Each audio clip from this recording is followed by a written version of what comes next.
सबसे पहले तो बच्चों कैफ, नमन और ध्रुव, आवाज की जो दिक्कत थी वो खत्म हो गई होगी, आई होप, है ना। जो इको आ रही थी। नमन ठीक है। अब वो मैंने प्लग इन नहीं कर रखा था एक्चुअली लैपटॉप में, अपना ईयरफोन लगा तो रखा था पर प्लग इन नहीं कर रखा था। वो होता है कि आप पे कंपनी का फर्क पड़ता है, तो जैसे मैं तुम्हारी कंपनी में आया तो कंपनी के हिसाब से हरकत करता है हर कोई।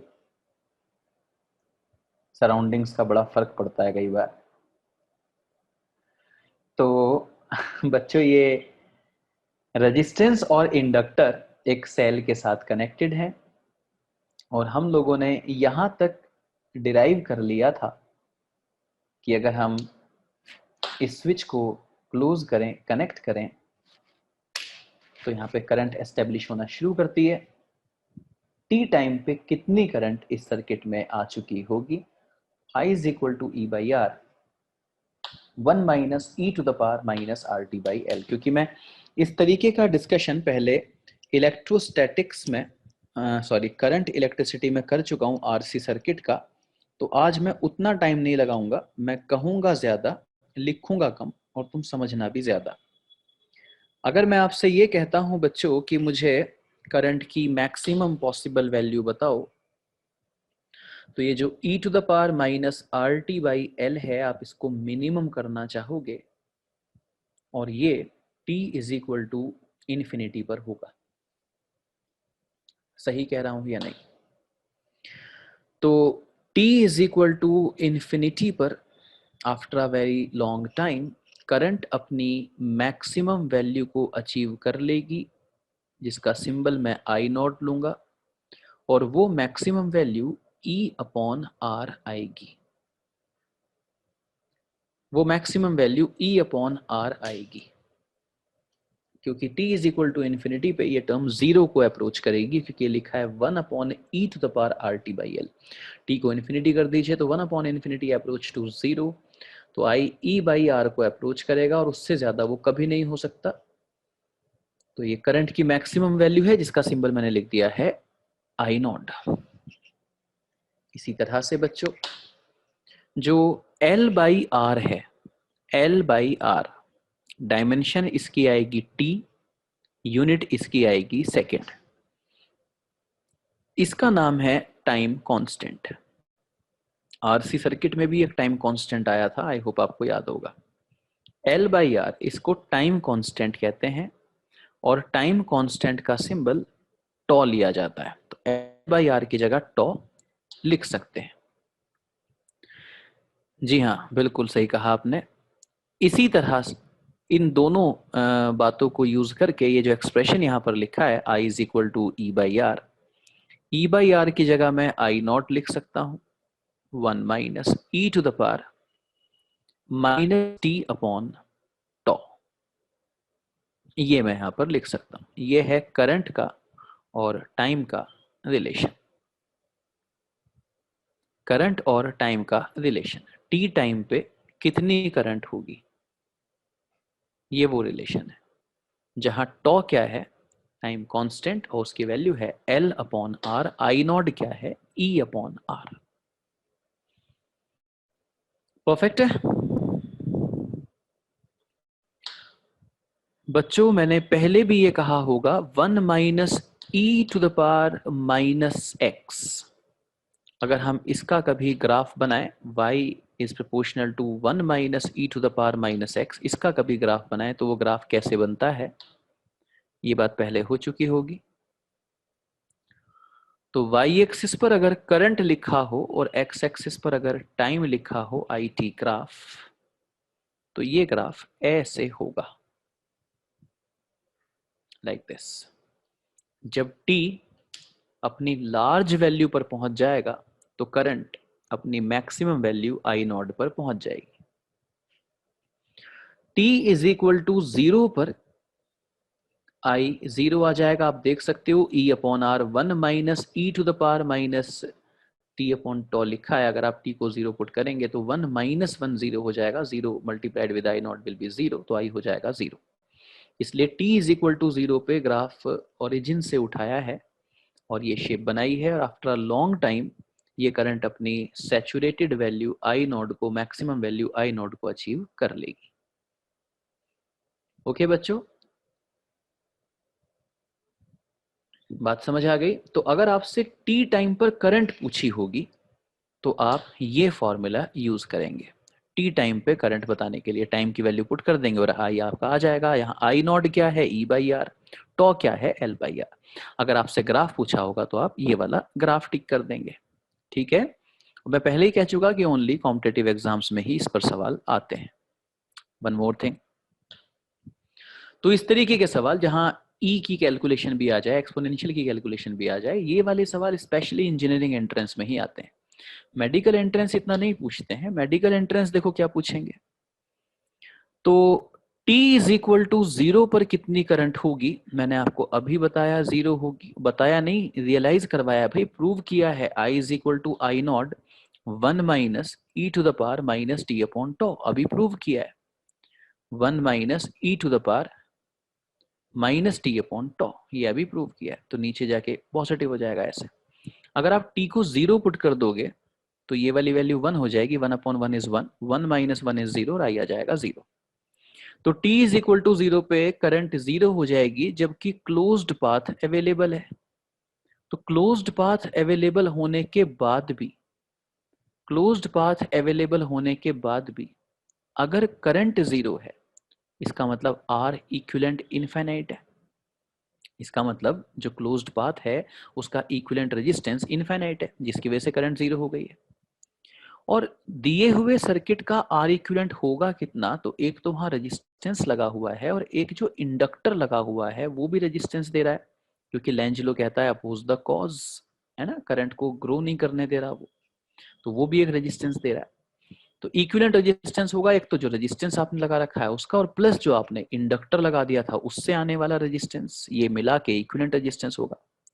ये वैल्यू तो फिक्स है, ये तो नहीं बदलेगी, बदलेगी ये वैल्यू। तो अगर R इक्विवेलेंट इनफाइनाइट हो गया है तो उसके पीछे कौन है, ये। तो इसका ये मतलब हुआ बच्चों कि T इज इक्वल टू 0 पर इंडक्टर इनफाइनाइट रेजिस्टेंस देता है। T इज इक्वल टू 0 पर इंडक्टर इनफाइनाइट रेजिस्टेंस देता है। कैपेसिटर का उल्टा कंक्लूजन आएगा, देखो। T इज इक्वल टू 0 पर इंडक्टर इनफाइनाइट रेजिस्टेंस देता है। बात क्लियर हो गई? तो अब मैं मेडिकल एंट्रेंस एग्जाम्स के लिए बोल रहा हूं इस time. T is equal to 0 पर आरएल सर्किट में लगा हुआ इंडक्टर कितना रेजिस्टेंस ऑफर करता है, तो हम कहेंगे इनफाइनाइट रेजिस्टेंस ऑफर करता है। उससे क्या हो जाता है, उससे सर्किट का इक्विवेलेंट रेजिस्टेंस इनफाइनाइट हो जाता है। उससे क्या हो जाता है, उससे सर्किट में करंट 0 हो जाती है। इसलिए T इज इक्वल टू 0 पर करंट 0 होगी। बात समझ आ गई? आगे चलो।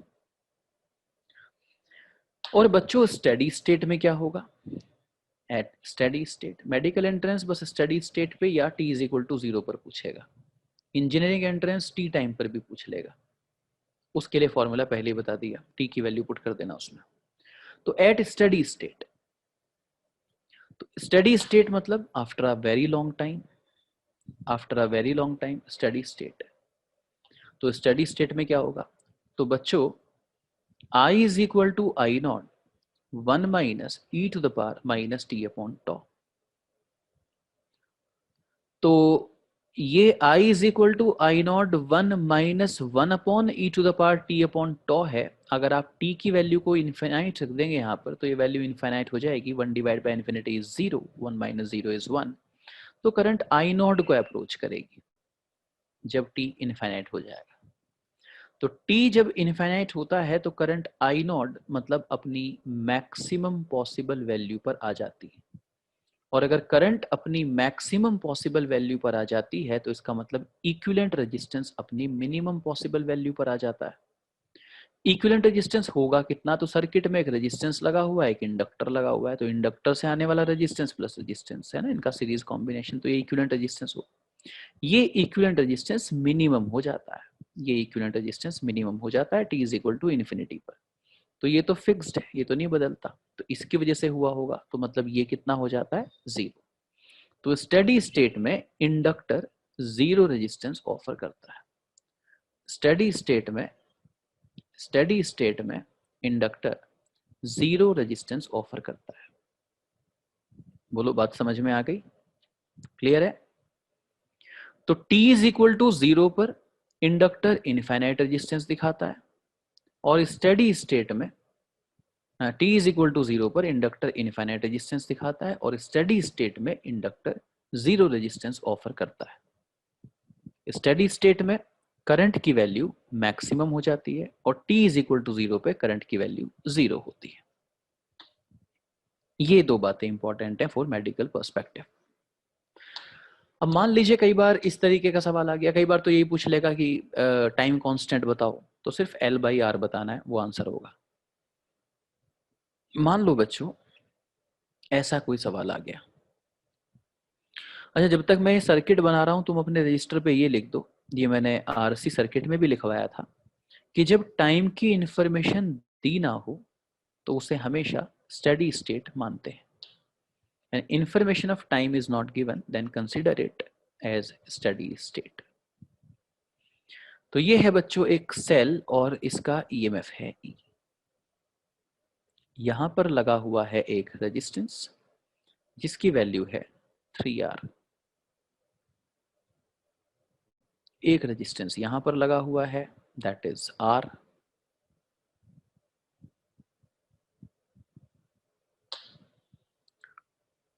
और एक रेजिस्टेंस यहां लगा हुआ है,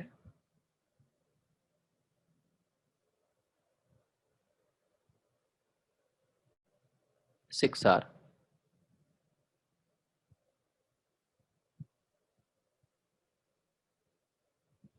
और ये है एक इंडक्टर जिसकी सेल्फ इंडक्टेंस है L। मैं थोड़ा सा डेटा चेंज कर रहा हूं, 3R यहां पे कर रहा हूं और R यहां पे कर रहा हूं, प्लीज करेक्शन कर लेना। ये रेजिस्टेंस R कर दिया, ये 3R, ये 6R, सेल्फ इंडक्टेंस L और EMF E। और सवाल है find current in each resistance. Find current in each resistance.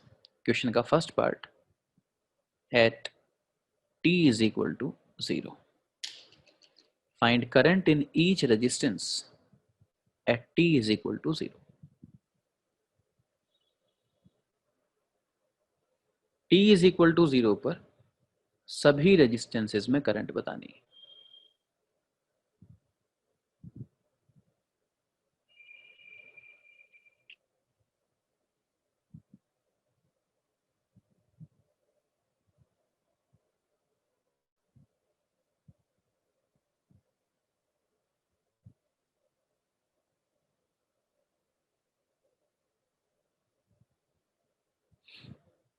किया अटेम्प्ट?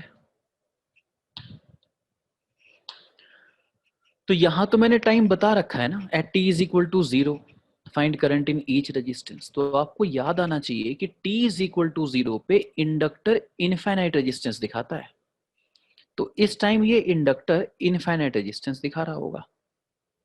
तो अगर ये इनफाइनाइट रेजिस्टेंस दिखा रहा होगा तो जो ये वाली ब्रांच है ना, ये वाली, इस ब्रांच का रेजिस्टेंस इनफाइनाइट है। इस ब्रांच का रेजिस्टेंस क्या है? इनफाइनाइट। तो जिस ब्रांच का रेजिस्टेंस इनफाइनाइट है, क्या उसमें करंट जा सकती है बच्चों? नहीं ना, करंट तो सिर्फ यहां से चल के इसमें जाएगी, इस जंक्शन पे पहुंचेगी, पर इस रास्ते पे नहीं जाएगी जहां इनफाइनाइट रेजिस्टेंस है। सारी की सारी करंट इधर आ जाएगी एस से। बोलो मानते हो? मानते हो? तो जिस रास्ते पर करंट चल रही है, जिस रास्ते पर करंट चल रही है, उस रास्ते का इक्विवेलेंट रेजिस्टेंस 4R है। और करंट का जो फ्लो है उसे हम कहेंगे source upon equivalent resistance, that is E upon 4R। इसीलिए इस रेजिस्टेंस में कितनी करंट है? हम कहेंगे E अपॉन 4R। वो ही करंट यहां पर भी है, E upon 4R, like this.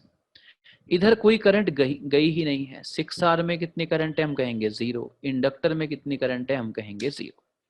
किसी को कोई ऑब्जेक्शन है तो हाथ उठा लो और मेरे से बात कर लो। t इज इक्वल टू 0 पर मुझे हर किसी रेजिस्टेंस में करंट बतानी थी, t इज इक्वल टू 0 पर। तो इंडक्टर इनफाइनाइट रेजिस्टेंस दिखाएगा, तो जिस रास्ते पर लगा हुआ रेजिस्टेंस ही इनफाइनाइट है उधर तो करंट जाएगी नहीं ना।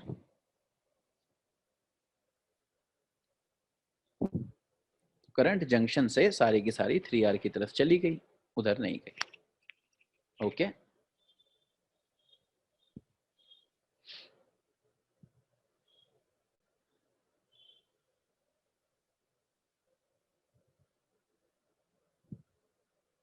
Second part, second part, at steady state, at steady state, जैसे t इज इक्वल टू 0 पे पूछा था, ऐसे ही सेकेंड पार्ट में कह रहा हूं at steady state.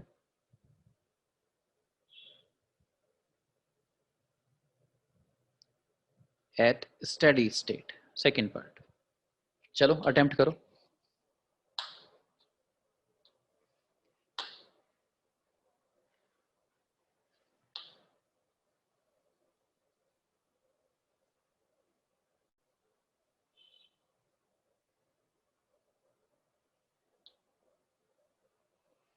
Okay Naman, मैंने ईच रेजिस्टेंस कहा है, आई होप। और मुझे 3 रेजिस्टेंस दिख रहे हैं, तो आप तीनों की करंट बताएंगे। 1 सेकेंड इज रॉन्ग आंसर नमन।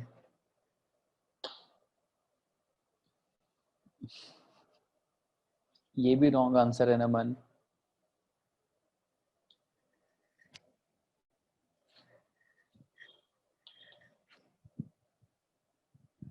तो बच्चों ये करंट इस तरह से यहां चली और अब है स्टेडी स्टेट, और स्टेडी स्टेट में इंडक्टर 0 रेजिस्टेंस दिखाता है, तो इस टाइम इसका कोई रेजिस्टेंस है ही नहीं। तो करंट ऐसे जाएगी, आया जंक्शन, इधर चली गई I1, तो इधर चली गई I माइनस I1।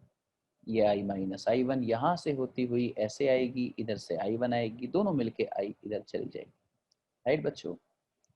तो अब ये जो रास्ता है, ये वाला रास्ता, इस रास्ते पर एक रेजिस्टेंस है 0 और एक है 6R। जो करंट 6R में है वही 0 में है, तो 6R और 0 सीरीज में है, तो 6R प्लस 0 इज 6R, तो इस ब्रांच का रेजिस्टेंस 6R ही रहेगा। वो 6R 3R के साथ पैरेलल में आएगा। 3R और 6R को पैरेलल में सॉल्व करोगे तो 2R आएगा, और वो 2R R के साथ सीरीज में। तो इक्विवेलेंट रेजिस्टेंस आएगा 3R। इसलिए जो करंट बैटरी से निकलेगी वो होगी source upon equivalent resistance, source upon equivalent resistance. तो ये करंट E अपॉन 3R होगी। तो रेजिस्टेंस R में कितनी करंट होगी हम कहेंगे E अपॉन 3R। यस और नो? बात समझ में आ गई? इसके बाद ये सर्किट आपको ऐसे नजर आना चाहिए। देखो, आपने इस पूरे चैप्टर में रियलाइज करा होगा कि इसमें हमने ठीक है कि इंड्यूस्ड ईएमएफ पढ़ा, हमने इसमें इंड्यूस्ड करंट पढ़ी, लेकिन इसमें बहुत ज्यादा रोल करंट इलेक्ट्रिसिटी का था। भाई किसी भी तरह से ठीक है, इंड्यूस्ड ईएमएफ आ गया तो आपने बैटरी बना ली, लेकिन बैटरी बनाने के बाद करंट कैलकुलेट करना तो करंट इलेक्ट्रिसिटी का कॉन्सेप्ट है या नहीं? यहाँ पे 3R है और यहाँ पे 6R। ये सर्किट अब ऐसा बन गया है, और ये E है, यहां से करंट I आ रही है। I आप कैलकुलेट कर चुके हो कि I है E अपॉन 3R। तो अब यहां पे कितनी करंट है जिसको हमने I1 कहा, तो I1 को हम कह सकते हैं पड़ोसी अपॉन टोटल। बोलो, सिखा रखा है या नहीं? पड़ोसी upon total multiplied with the major current. तो 6R upon 9R times of I, where I is E upon 3R। I is E upon 3R। ये देखो R से गया R, ये 3, ये 2, तो I1 आ गया जी 2E अपॉन 9R। I1 आ गया 2E/9R, I1 की वैल्यू। और इधर जो करंट गई थी वो थी I माइनस I1, तो आपके पास I भी है, आपके पास I1 भी है, I में से I1 को माइनस कर दो तो पता चल जाएगा I कितना है। अदरवाइज पड़ोसी अपॉन टोटल भी लगा सकते हैं। अगर आप I माइनस I1 की वैल्यू ऐसे निकालना चाहते हैं, आप कह दो पड़ोसी अपॉन टोटल, इसका पड़ोसी 3R है, total 3R plus 6R 9R है, टाइम्स ऑफ मेजर करंट जो कि I है, I दो पार्ट में डिवाइड हुई है, तो I minus I1 is equal to 3R upon 9R is 1/3 और I की वैल्यू है E/3R, so answer is E/9R। बोलो बच्चों क्लियर हो गया? तो 90% केसेस में सवाल t इज इक्वल टू 0 और स्टडी स्टेट पे आता है। बाकी जो 10% केस बचे वो इंजीनियरिंग एंट्रेंस एग्जाम के केस हैं, और उसमें जब ये कहा जाएगा कि इस पर्टिकुलर टाइम पे करंट बताओ बच्चों, तो आपको फॉर्मूला लगाना पड़ेगा I is equal to I not 1 minus E to the power minus T upon tau. उसमें टाइम की वैल्यू पुट करके और कैलकुलेट करके आपको आई बताना पड़ेगा, ठीक है। लेकिन ये भी आउट ऑफ ट्रेंड है, सिलेबस जरूर है लेकिन आउट ऑफ ट्रेंड है। पिछले कुछ सालों में मैंने इस तरीके से सवाल आता हुआ देखा नहीं है, क्योंकि इंजीनियरिंग ने भी अपना लेवल वहीं पर ही कर लिया है जहां नीट का लेवल है, तो वो भी नीट वाले ही सवाल पूछ रहे होते हैं आजकल। जेई एडवांस कभी भी डायरेक्ट सवाल नहीं पूछता है, वो मल्टी कॉन्सेप्ट पे पूछता है, 2-3 कॉन्सेप्ट मिला के सवाल बनता है जेई एडवांस का। तो उसमें कभी मत एक्सपेक्ट कीजिएगा कि किसी फॉर्मूले को लगा के आंसर आ जाएगा, ऐसा नहीं होता जी एडवांस। चलिए बच्चों एक सवाल को जरा और ट्राई कर लीजिए इस बार आप। फॉर एग्जांपल यहां पर लगी हुई है एक सेल E और यहां पर एक रेजिस्टेंस लगा हुआ है 2R,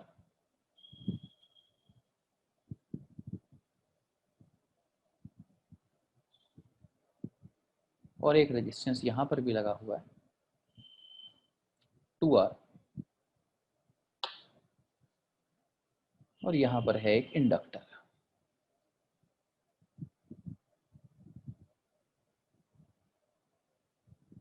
इसकी इंडक्टेंस है L, ठीक है जी। ये करंट है I और ये करंट है I1।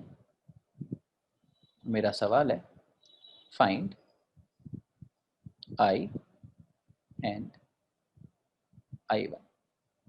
पहला part at t is equal to 0,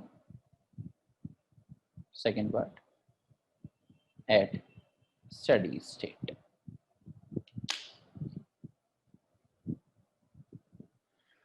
जी हाँ, और कंक्लूजन भी उल्टे हैं नमन, कंक्लूजन भी उल्टे हैं, स्टेडी स्टेट और t इज इक्वल टू 0 के कंक्लूजन भी उल्टे हैं।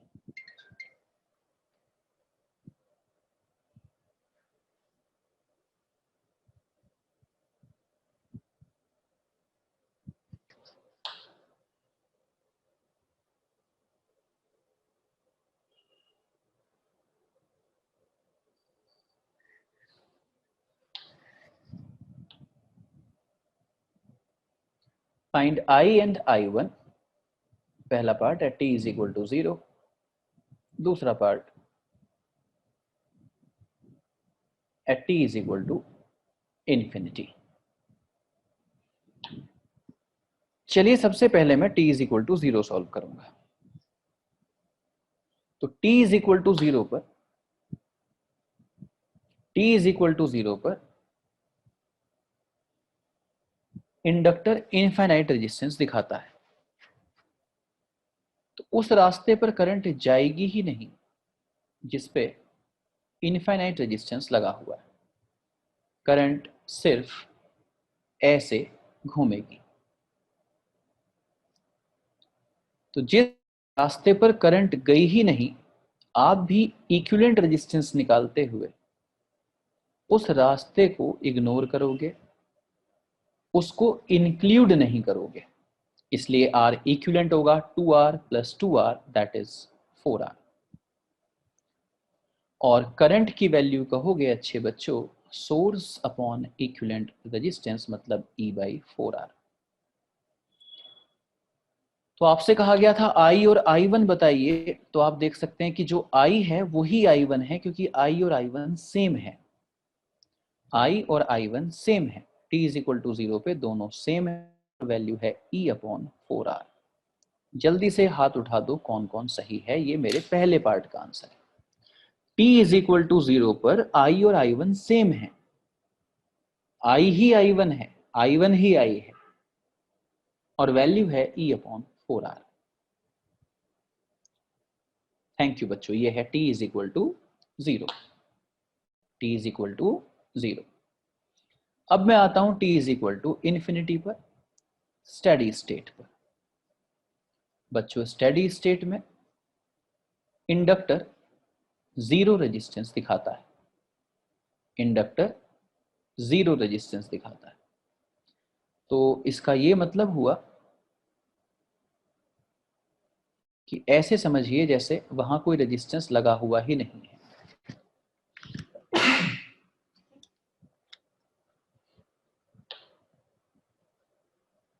ये रास्ता बिल्कुल सीधा, कोई डिवाइस है ही नहीं, लाइक दिस।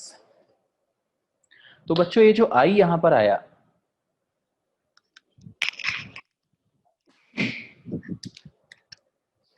और ऐसे दो पार्ट में डिवाइड हो गया,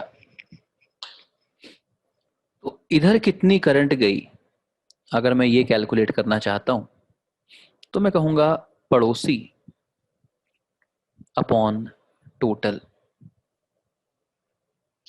multiplied with the major current. Zero multiplied by anything is zero. Steady state में I1 जीरो होगा, हाथ उठाइए। स्टेडी स्टेट में I1 जीरो होगा,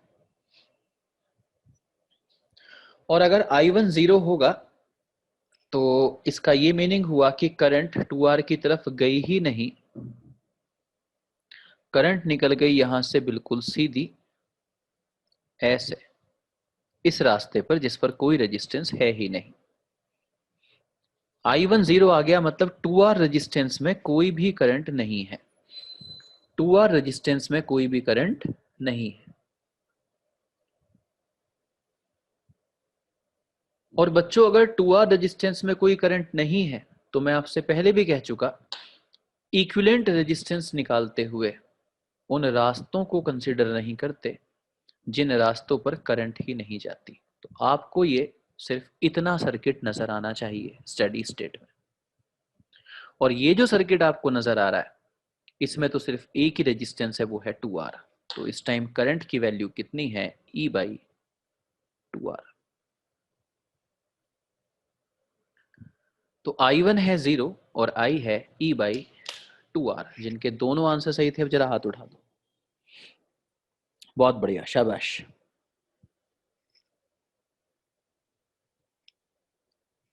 वेरी गुड।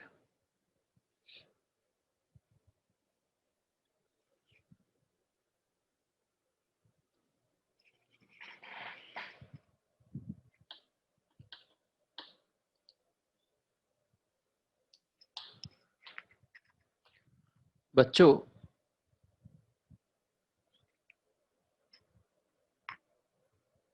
ईएमएफ क्या होता है? ईएमएफ ईएमएफ होता है work done per unit charge, होता है। ईएमएफ होता है work done per unit charge. और डी क्यू को तो मैं आई डी टी भी लिख सकता हूं, लिख सकता हूं या नहीं? डी क्यू को मैं आई डी टी भी तो लिख सकता हूं, लिख सकता हूं ना। और ई की जगह मैं L D I by D T भी लिख सकता हूं। बोलो बोलो भाई, ई की जगह मैं L D I by D T भी लिख सकता हूं। तो D W is equal to L I D I. D W is equal to L I D I. एक इंडक्टर है उस इंडक्टर की सेल्फ इंडक्टेंस L है, उसमें करंट I एस्टेब्लिश हो चुकी है। तो अभी तक टोटल कितना वर्क हुआ होगा? तो शुरुआत में जब कोई करंट नहीं थी तब तक कोई वर्क भी नहीं हुआ था, और अब आई करंट एस्टेब्लिश हो चुकी है इस इंडक्टर में, तो कितना वर्क हुआ होगा? आई D I is I square by two, I D I is I square by two, इतना वर्क हो गया होगा। और ये वर्क किस फॉर्म में स्टोर हो जाएगा? पोटेंशियल एनर्जी की फॉर्म में स्टोर हो जाएगा। तो this work will be stored, this work will be stored in form of potential energy।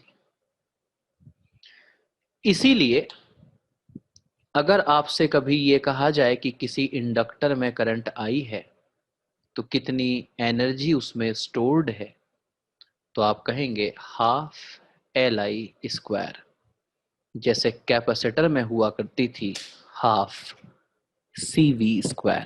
तो हेडिंग डालेंगे energy stored in an inductor, energy stored in an inductor, ये हेडिंग डालेंगे।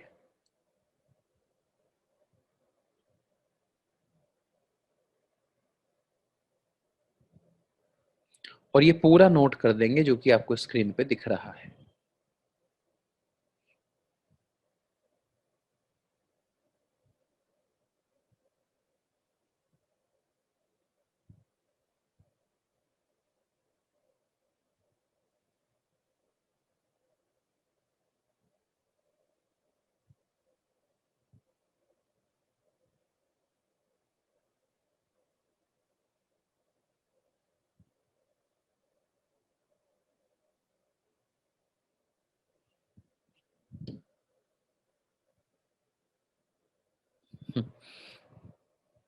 कोई बात नहीं नमन।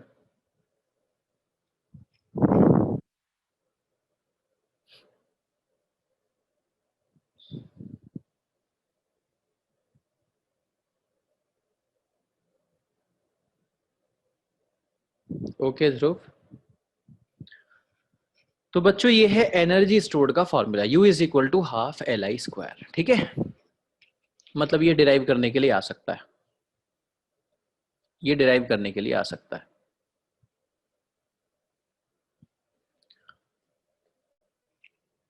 बच्चों यहां से आगे मुझे अगला चैप्टर स्टार्ट करना है अब, ऑल्टरनेटिंग करंट, एसी। और एसी के बाद आता है ईएम वेव्स, जो बहुत ही छोटा सा चैप्टर है, मैक्सिमम एक लेक्चर का। तो जल्दी ही आपकी पूरी फर्स्ट एनसीईआरटी खत्म होने वाली है। सेकंड एनसीईआरटी में ऑलरेडी सिर्फ एक ही बड़ी यूनिट है, वो है ऑप्टिक्स, क्योंकि उसके बाद तो बहुत ही छोटे छोटे चैप्टर्स हैं।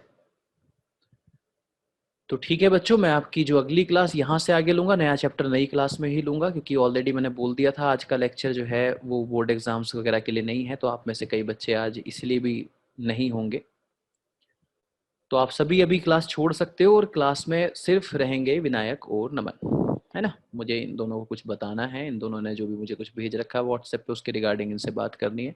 बाकी सब लोग जल्दी से मीटिंग छोड़ के चले जाएं, मैं रिकॉर्डिंग भी बंद कर रहा हूँ। Thank you.